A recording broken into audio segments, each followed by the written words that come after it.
छोटी मोटी उलझने मैं खुद सुलझा सकता हूँ।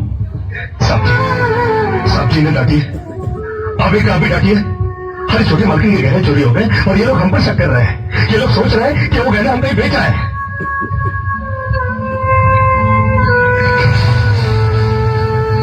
बाकी के रुपए कहाँ हैं कृष्णा? क्या क्या पूछा आपने साहब जी? मैं पूछ रहा हूँ कि बाकी के रुपए कहाँ हैं? जी आप पूछ रहे हैं साहब जी अपने कृष्णा से? देखो कृष्णा, गलती हर इंसान से होती है। तुम मुझे सही सही बता दो कि गहने तुमने कहाँ बेचे, मैं तुम्हें कुछ नहीं कहूंगा। अब कहने के लिए बाकी क्या है साहब जी? एक छोटा सा सवाल पूछ के आपने बहुत कुछ कह दिया है साहब जी। कृष्णा, बात को आगे मत बढ़ो। बात आगे बढ़ चुकी है साहब जी, बात आगे बढ़ चुकी है। अब तो आप पुलिस को ही बुलाइए। वो जब हमें कुत्ते की तरह मार मार के हमसे पूछेगी ना, अब तो हम तभी बताएंगे कि हम गहने कहाँ बेच कर आए साहब जी। मत कहो मुझे साहब जी। इसी साहब जी की इज्जत आज तुमने मिट्टी में मिला थी। क्या कुछ नहीं किया तुम्हारे तुम्हारे लिए, उसका मुझे तुमने ये बदला दिया। ज्योति, जिस दिन मेरी फैक्ट्री चलकर लाख हो गई थी और मैं बर्बाद हो गया था, मुझे उतना दुख नहीं हुआ था कृष्णा जितना आज हुआ जब तुमने इस घर में चोरी की है। साहब जी, बचपन में जब हमारे माँ बाप मर गए थे ना और हम अनाथ हो गए थे ना, तब भी हमें इतना दुख नहीं हुआ था जितना दुख हमें आज हुआ है जब आपने हमें चोर कहा साहब जी। आपने हमें चोर कैसे कहा साहब जी? और ज्यादा सफाई देने की जरूरत नहीं है। दूर जा, मेरी नजरों से दूर जा, निकल जा इस घर से। अरे इस घर से ही क्या, इस गांव को ही छोड़कर चले जाएंगे। अरे मुझे बात का क्या है, काट लेंगे अपनी जिंदगी कहीं भी। इतने साल इस घर में बेफिक्री से ये समझकर काट लिए कि साहब जी का हाथ है हमारे सर पर। हमको क्या परवाह थी बात की, मगर नहीं, अब हम जान गए कि इस दुनिया में अनाथ का कोई नहीं होता। हम जा रहे हैं साहब जी और इस घर में कभी नहीं आएंगे। अभी निकल जाओ। दोबारा इस घर की दहलीज में कदम भी रखा तो मेरा मुड़ा हुआ मुंह देखेगा तू।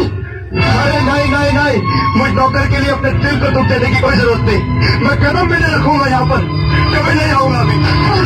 भैया को गलत मत समझना, उनकी बात को बुरा मत मानना, वो तुम्हें बहुत प्यार करते हैं। हाँ देखा देखा, बहुत प्यार करते हैं मुझसे। कृष्णा, ये क्या हो रहा है?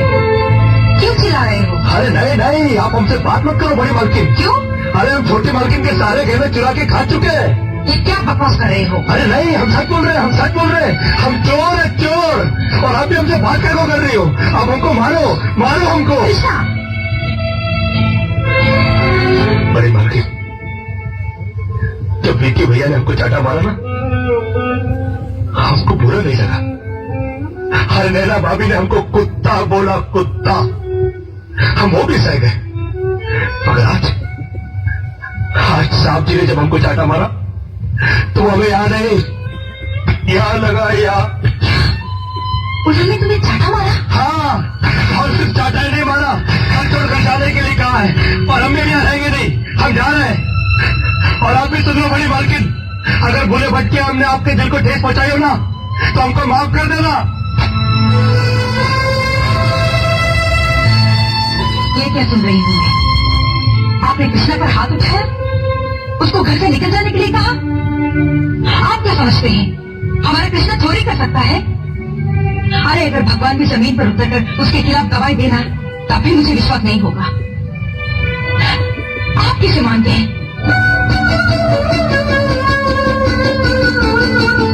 कौन कम्बक मान गया कि कृष्णा ने चोरी की है? आपने ऐसा क्यों किया?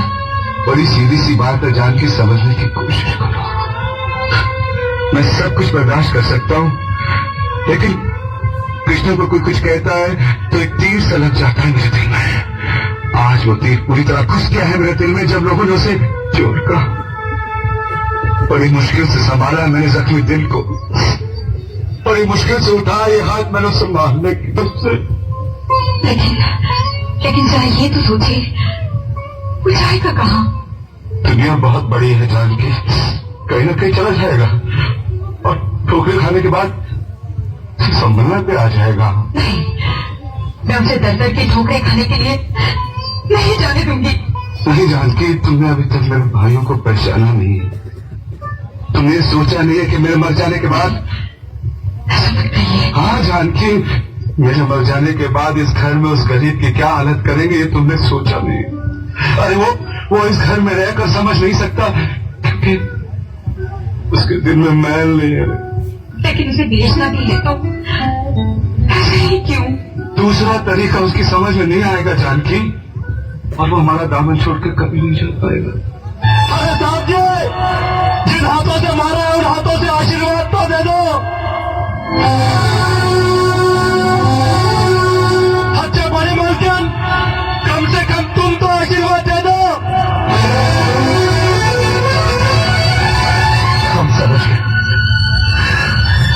हम समझ गए कि इस घर से हमारा दाना पानी उठ चुका है। अरे बड़ी सीधी सी बात है साहब जी, मगर कृष्णा के समझ में आ जाइए कि गरीब की किस्मत उस पर कुछ दिनों के लिए मेहरबान तो हो सकती है मगर हमेशा के लिए संभल नहीं सकती।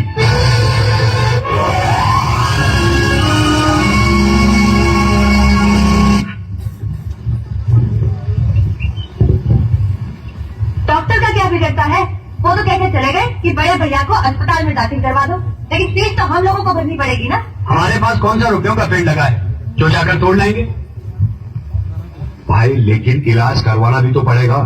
नहीं, उन्हें किसी ना किसी हॉस्पिटल में दाखिल करवाना जरूरी है। लेकिन ये तो जरूरी नहीं कि अस्पताल प्राइवेट ही हो।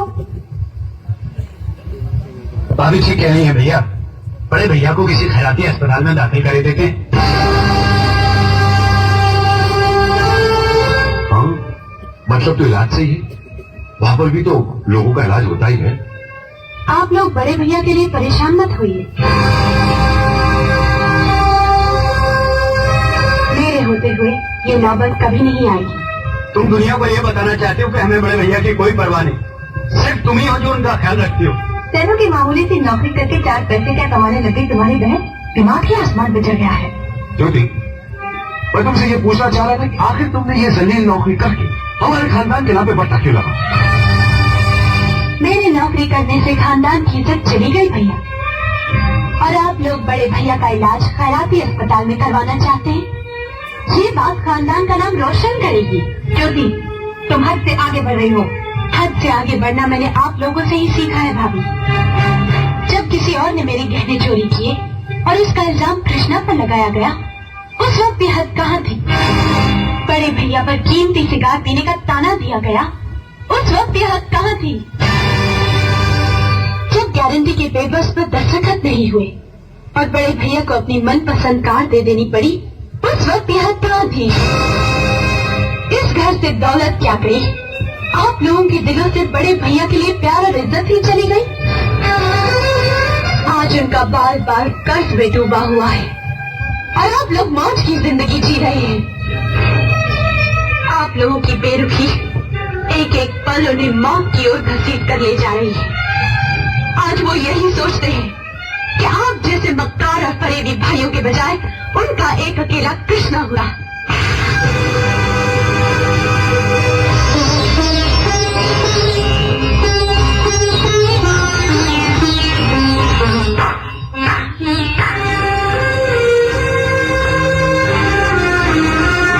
शाबाश रवि, शाबाश, बहुत अच्छा किया तुम।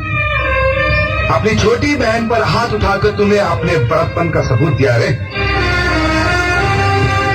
ज्योति, बड़ी सीधी सी बात है, इतने सालों से जिस भाई के हाथों पर तू राखी बांधती चली आ रही है ना, इस थप्पड़ को उस भाई की तरफ से उन राखियों का नजराना समझना तुम। अरे कमबख्त, तुझे शर्म न आई? आज तक जिस बहन की तरफ मैंने घूर के भी नहीं देखा, तूने मेरी उस मासूम बहन पर हाथ उठाया। कोई भी भाई अपनी खुशी से छोटी बहन पर हाथ नहीं उठाता, लेकिन जब छोटी बहन बड़े भाई का लिहाज भूल जाए तो उसे तमीज सिखाने के लिए हाथ उठाना जरूरी हो जाता है। नहीं, उसने कोई बदतमीजी नहीं की। उसने तो सिर्फ तुम लोगों को आईना दिखाया है। तुम लोग अपनी शक्ल देखकर इतना चिढ़ जाओगे, उस बेचारी को क्या मालूम। तंज के तीर बांधने से अच्छा होगा कि आप अपनी बात साफ साफ करें। अगर आपको हमसे इतनी नफरत है तो आज तक हमसे रिश्ता क्यों जोड़ा है? इसलिए कि तुम्हारी मरती हुई माँ को इन्होंने वचन दिया था कि उसके बच्चों की आंखों में कभी आंसू नहीं आने देंगी। अगर ये चाहते नहीं थे कि वही बच्चे एक दिन उन्हें खून के आंसू रुलाएंगे। अरे इन्होंने क्या कुछ नहीं किया तुम लोगों के लिए, इतनी जल्दी भूल गए। भूल आप रही है भाभी। 13,000 की वो रकम जिसे बिजनेस में लगाकर इन्होंने तरक्की पाई, वो 13,000 इन्हें एक झोपड़ा बेचने के बाद मिले। और वो झोपड़ा इनका नहीं, हमारी माँ का था। इन्होंने हमारे लिए जो कुछ भी किया वो एहसान नहीं, इनका फर्ज।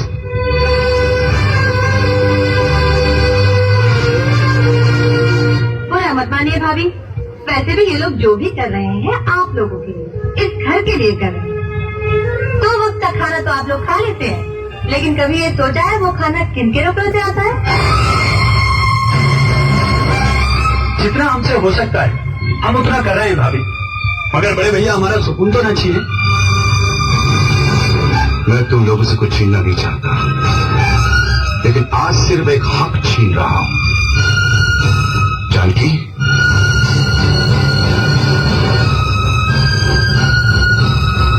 इन दोनों में से मेरी चिता में कोई आग नहीं लगाएगा। वैसे भी ये हक हमारा नहीं बड़े भैया, औलाद का होता है। मगर अफसोस भाभी माँ की कोई औलाद ही नहीं।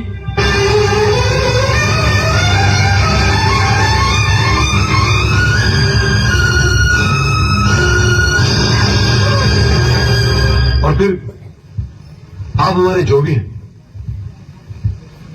मगर हैं तो सौतेले भाई।